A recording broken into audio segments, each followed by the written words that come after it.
In this video, I will be solving the fix23 problem of the Array-1 section. Here is the 5 seconds break for you to pause and attempt this problem on your own.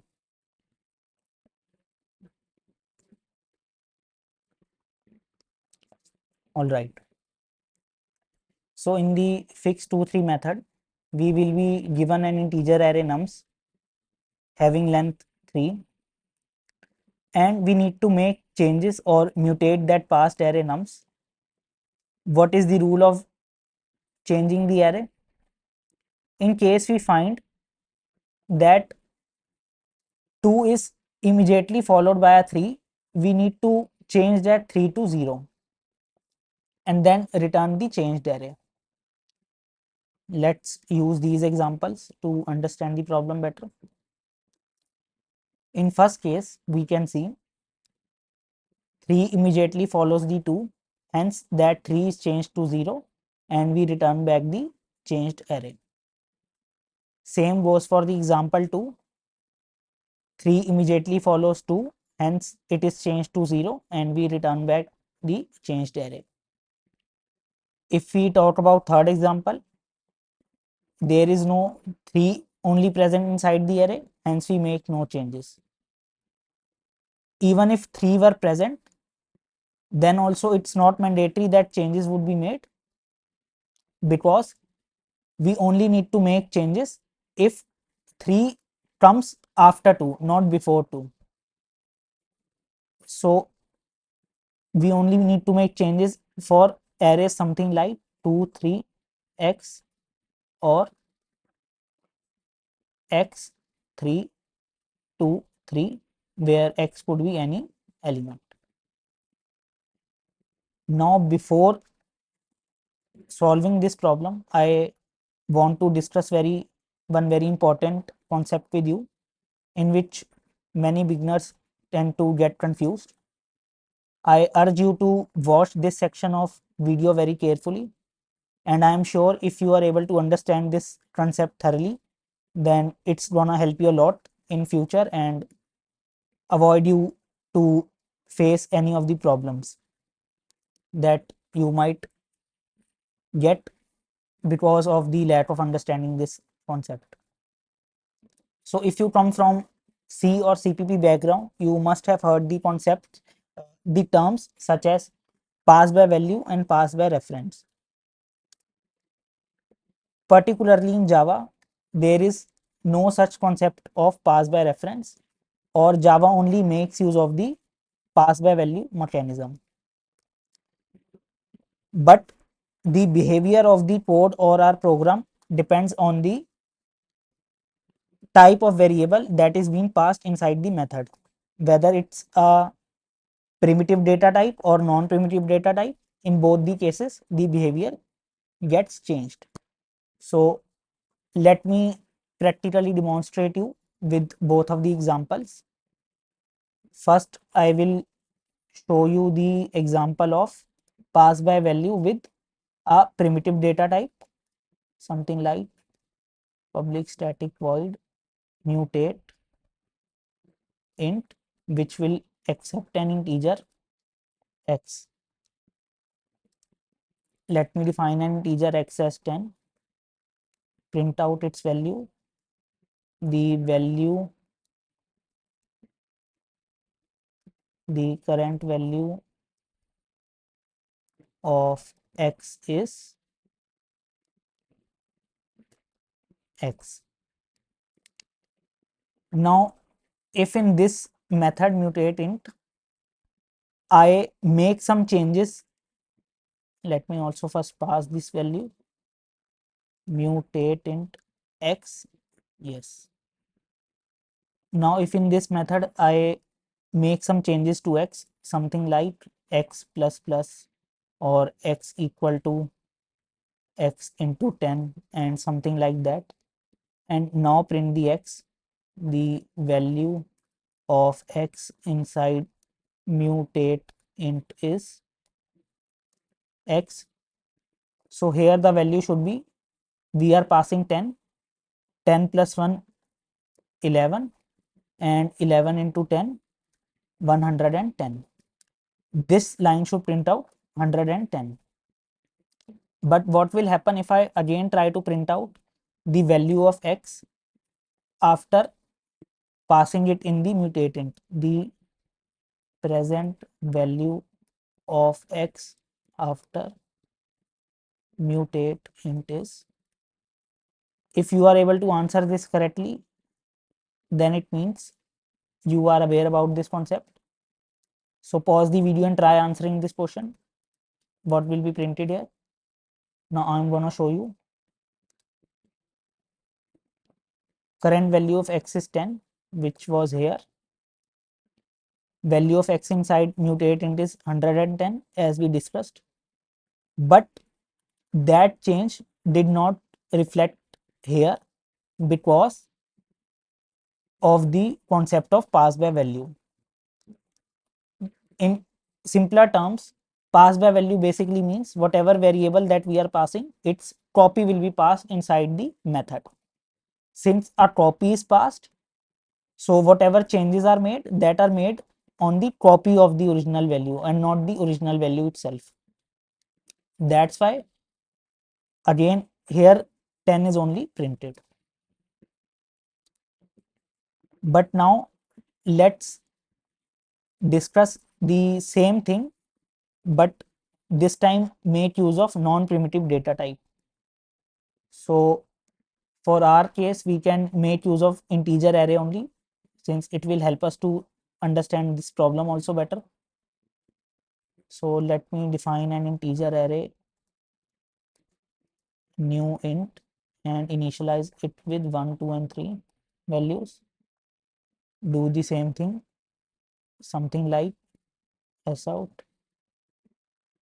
The array is,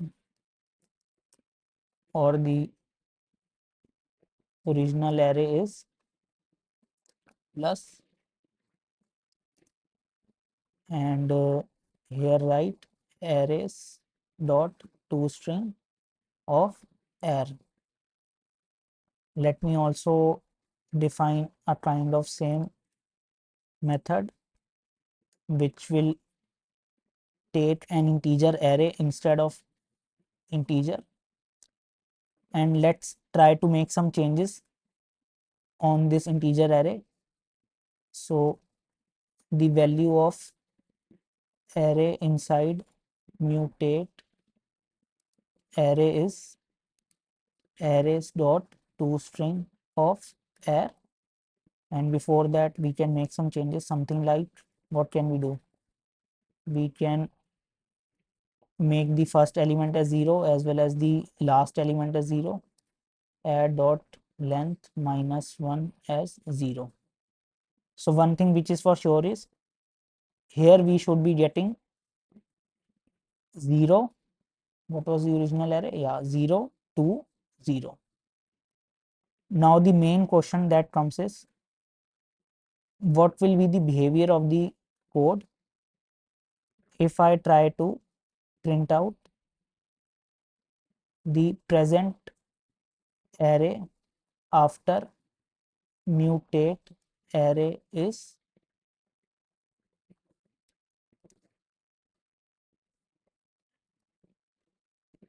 yes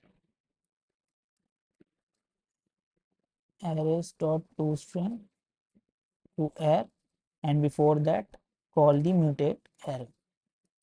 So now pause the video and try answering it. What shall come here? In case you answer it correctly, then it means you have understood this concept. Let me comment this out to avoid the confusion. Yes, and now run it. The original array was 1, 2, 3, which is printed here. 1, 2, 3. We pass that array inside the mutate array and print it out there after making the changes, and as expected we get 0 to 0.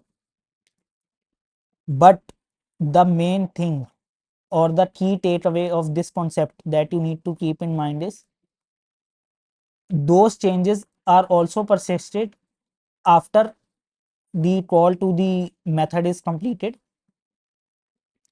Why? Because the data type that we are using here is non-primitive. Although the copy of the reference is passed, but since it's a copy, so whatever changes we make on the copy of this reference of array, those changes will reflect on the original array as well. So just remember this thing. If you are dealing with non-primitive data type, the underlying mechanism would be pass by value only. But don't forget that if you make any changes on that variable or value, those changes will reflect because of the logic that we just discussed. So now we are equipped with the knowledge that we need to solve this problem. Now let's discuss the core logic that we shall write to solve the particular problem. Okay. If there were any way in which I can access these elements in pairs and check whether A and B, something like if I get the pair in form of A and B, if A is 2 and B is 3, then I need to change B to 0 and return back the result. So is there any way we can do that? Indeed there is.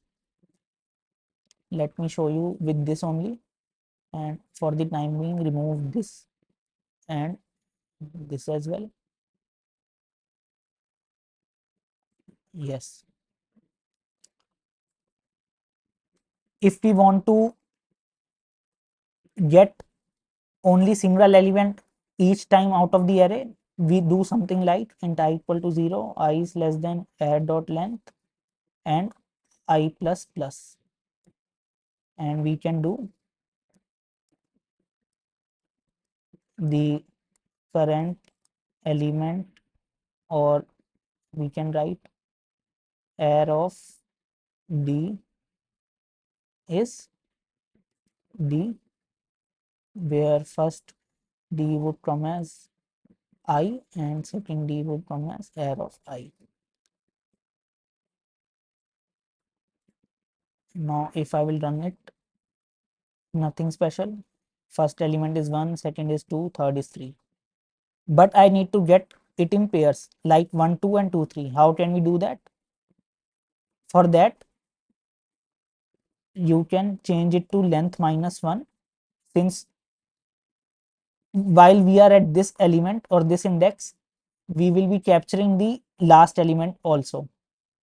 And if we don't write the minus 1, so we will be facing the overflowing condition. That's why. And now it's simple. We can write something like, let me copy it. Yes. What can we write? String template. The current pair is array of something like D and D only. D and D. Okay. And here we can write template. First one would be array of I, and second one would be its following element, that is array of I plus 1. Let's add the new line as well. Yeah. And now run the code. The current pair is 1, 2 and the current pair is 2, 3. So we are successfully able to get 2 elements in each of the iteration, 2 sibling elements in each of the iteration. Now our work is simple. We just need to check if this is A and this is B, and if B is A is 2 and B is 3, then change B as 0 and return back the result. Let's use this only. First of all, int len is equal to nums dot length, and for I equal to 0, I is less than len minus 1 I plus plus. In case nums of I is 2 and nums of I plus 1 is 3, which is our this condition, if 2 in the array immediately is followed by 3. In that case, we can go ahead and change the nums of I plus 1, that is the following element, to 0. What's the issue here? Not a statement. Let me see. Nums of I plus 1 as 3. Yes. And the logic that we discussed in the beginning, since this is a non-primitive type, so whatever changes we will be making on this copy nums, that will be reflected on the original array only. So we are not required to create a new array to solve this problem. And after this, now we can simply return back the mutated nums. So let us try running the test cases now and verify. Why do they fail? Arrays differ at the element to expected value 0 but was found 3. What's wrong here? Let me try running it on the platform once, then see if we have written the okay. Nums of I plus 1 is equal to 3.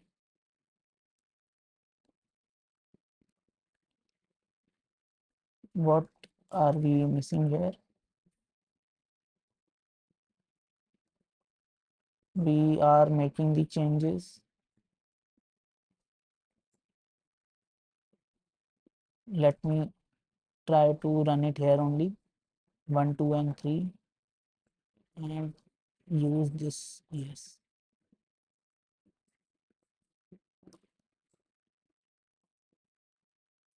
air, air and air. Yes.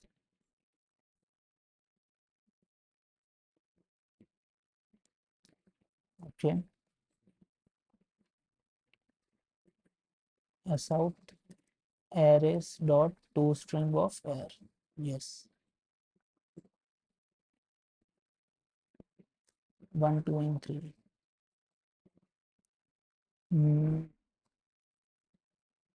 I'm not sure what are we missing here.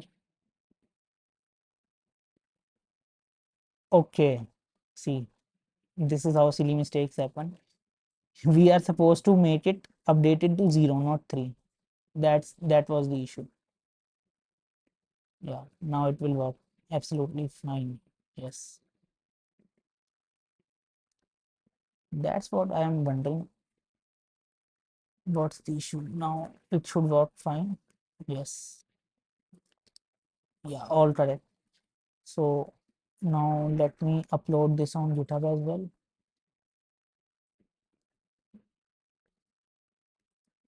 And git commit. Do we have to change anything here? No.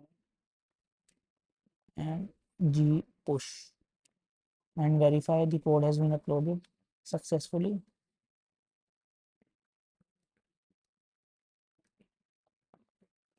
Done.